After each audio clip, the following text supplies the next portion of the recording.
It is a beautiful Tuesday morning, and I just got done showering, shaving. As you see, preparation day is in full swing. Got the whips cleaned as well.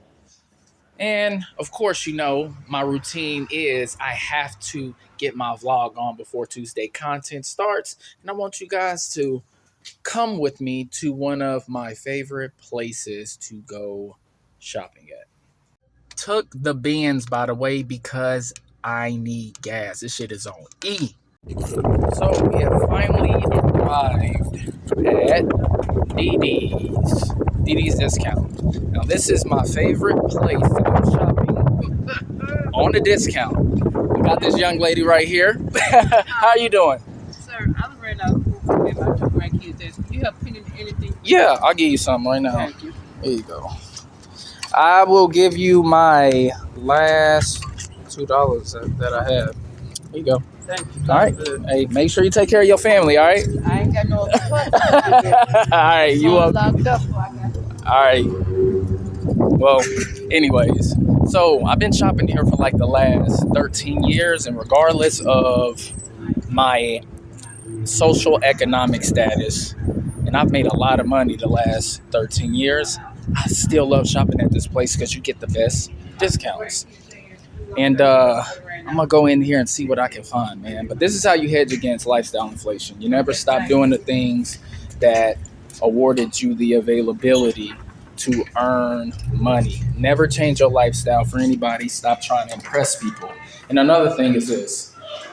If you work out, you stay in shape, you don't have to buy expensive clothes, man. You don't have to do that. Just do the work. I'll catch y'all in a second. I did. You have a good one. Stay out of this sun, too. It's hot out here, okay? All right. So we are leaving, and I was able to find some stuff for myself. Got 2 athletic shirts, and I got my son 2 shirts and 3 pair of shorts for $35. You can't beat it, man. Listen, make sure you don't live above your means, and make sure that you control your lifestyle inflation. All right, Tuesday content coming up right now. Good day, good people. It's AT Malone, the first of my name because the second is already here. If you haven't already, please like, share, subscribe. Hit that notification bell for more videos from your boy. Now, this has been an interesting yet productive day today. I had a lot of things to do. I had to get my morning started off very early so I can make sure that everything gets done before I get my work week started. And as you've seen, some interesting things happened during the vlog, man. I had to go get gas first, then I had to go to Dollar Tree to get more frames because my son has already brought home 2 awards, as you see right here. Got 2 awards, and he has his graduation for the 5th grade on Friday, which means he's probably going to get more awards. I'm looking forward to that, man. I love seeing my son thrive, man, because I know how hard he works. Plus, I'm in the mud with him. I've been teaching this kid how to do math, read and write since he was 3 years old. I did not put him in preschool because I wanted to teach him myself. So I'm proud of my son, man.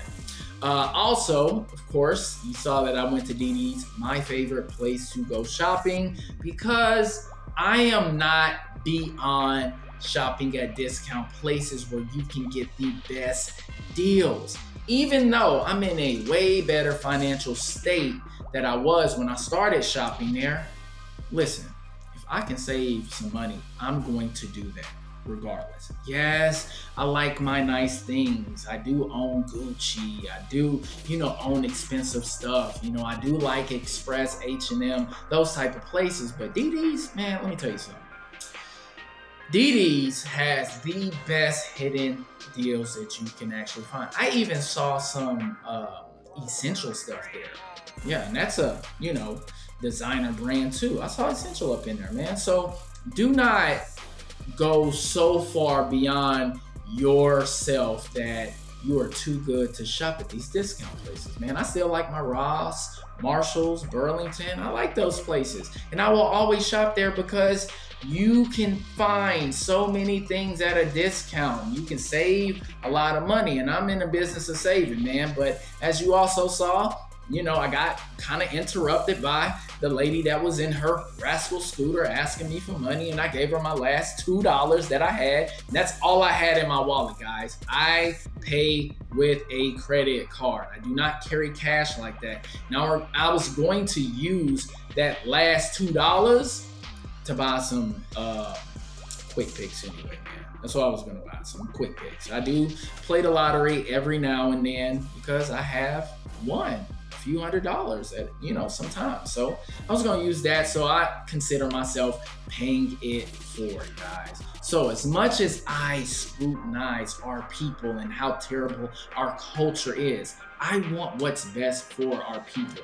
I still support our people, but I look at the bigger picture at the end of the day, right? We're all human beings, and me as a man, I look at myself as just a man. I still have the same responsibility as the white guy, the Hispanic guy, the Asian guy, the Middle Eastern guy. So I'm not this whole color loyalist type of person. That's just not who I am. I'm looking at the bigger picture.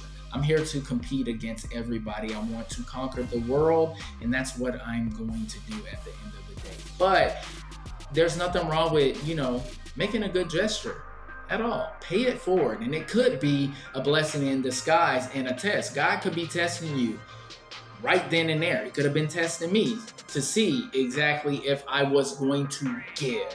And I did pass the test, and I just always believe in doing the right thing, man. Always pay it forward. Somebody is always going to be doing worse than you. So it's up to us, if we want to make the world a better place, to do good things. All right. So that being said, you know why we are here. We are on the Richest Man in Babylon saga, and we are on chapter 10, titled The Luckiest Man in Babylon. And it starts with this guy named Sharu-Nada. He's the merchant prince of Babylon. He likes the finer things in life. He wore the finest cloth, wore rich and becoming robes, even rode on a Arabian stallion. And from the outside looking in, he had it all, but he was troubled. He's the head of a caravan, and he has a young man at his side named Hadan Gula. He's the grandson of his partner, Arad Gula. Sharu feels like he owes a bit of gratitude to Arad, and he wants to do something nice for Hadan, but he's unsure what to do for him since he is young. He starts sizing him up while they're riding along this caravan trip, and he's looking at his attire. He has on rings, earrings, and gaudy robes. He already looked successful, but the main reason he brought him on this caravan trip was for him to get a fresh start since his father wrecked his inheritance, right? So it's kind of like a fake it till you make it type of thing that he's doing. This kid is broke. He doesn't really have a future. His father squandered off his inheritance, so he has to start from the bottom, all right? So while this is happening, Hadan started thinking about why Sharu was still taking these long caravan trips instead of enjoying life. He even asked Sharu, why are you taking these long caravan trips, right? And Sharu replied, if you were me, how would you enjoy life? So I have experienced this, and I'm pretty sure you guys have, when yes, you are successful in your own right, but you're still working your ass off. I mean, my mom, she tells me all the time, like, why are you taking all of this overtime? You don't need the money. And I always reply to her, I'm not a millionaire yet. I'm not financially free. I still got this mortgage that I got to pay off. So yes, I need to work. Look, we don't have a whole bunch of these laptop millionaires. Don't let the internet, social media finesse you guys into thinking that you can make millions upon millions of dollars traveling the world, working off your laptop, doing all this drop shipping stuff. Some people can make it happen, right? Some people are successful doing that, but the real millionaires, the real successful people still have to work their asses off day in, day out without complaining, all right? So if you think even if you become a millionaire, the work is done, it is not, because more money, more problems is a real thing, all right? So Haddan says, if I had the wealth you have, I would live like a prince. I wouldn't be riding across the hot desert. I would spend money as fast as it comes to me. I'd wear the richest robes and rarest jewels. And then they both laughed. So Sharu asked him he didn't ask him. He told him that his grandfather didn't wear any jewels. And if doing all these things you said you would do if you had my wealth, how would you have time for work? And he replies the most craziest, absurd thing that made me actually pause, because I have heard even my homeboy say things along the lines of this. He says, work was made for slaves. Now, I just said that millionaires still got to bust their ass to earn money, right? And he says the most asinine thing ever. Work was made for slaves. And this is the mindset that a lot of people have, guys.